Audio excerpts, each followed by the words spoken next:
There are certain events that have such significance that they are referred to as turning points of history.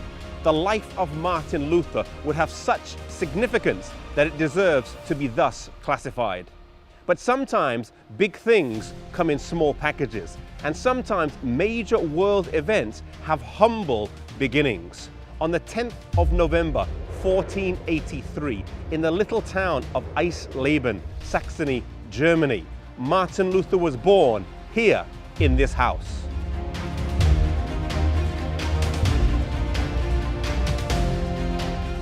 As with the early apostles, Luther did not come from the wealthy, well-to-do classes, but from the ranks of poverty.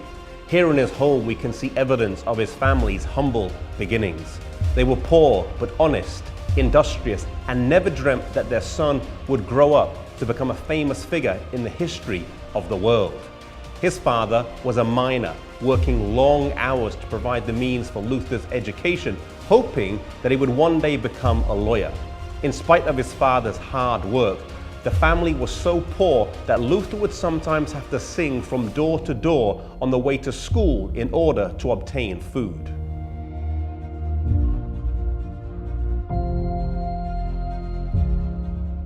As well as being the town that Luther was born in, Eisleben is also the town where Luther was baptized, here in the church of St. Peter and Paul.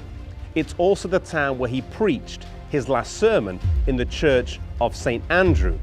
And it's here in this town where he lived before passing away.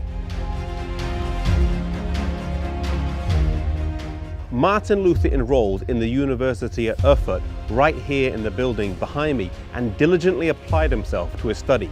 One day, he was in the university library and found a copy of the Latin Bible. He had never seen a Bible before, being ignorant of its very existence. He had heard portions read in worship, but had never seen the whole Bible. And now, for the first time in his life, he gazed upon it as a whole. Luther graduated with a BA in 1502, and 3 years later, in 1505, he attended this Augustinian monastery.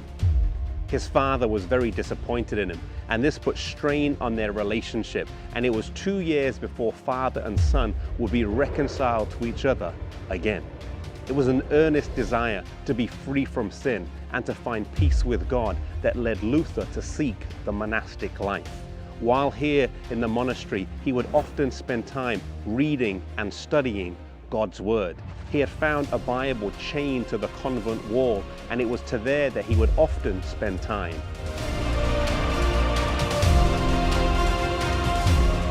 Luther was a very pious monk, and if salvation could be obtained through his works, then he would most certainly have been entitled to it. Luther was the type of person that would have killed himself through fast, penances, and abstinences had the gospel not been brought to his understanding. God brought a friend and helper in a man named Staupitz.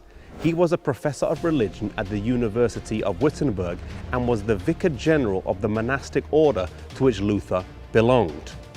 Their history was a very long one, but the most important thing about their relationship was that Staupitz soon realized that Luther, in his desire to serve God fully, was not truly living a gospel-centered life. God used this faithful friend to set him on the right course with a clearer understanding of the gospel. From this part of Luther's life, we learn the importance of a spiritual mentor in someone else's life. If you are an older believer, then become a spiritual mentor in someone else's life. Take the time out intentionally to mentor someone else in, for you never know the impact of that work. Jesus mentored in 12 disciples, and they changed the world. May we do likewise.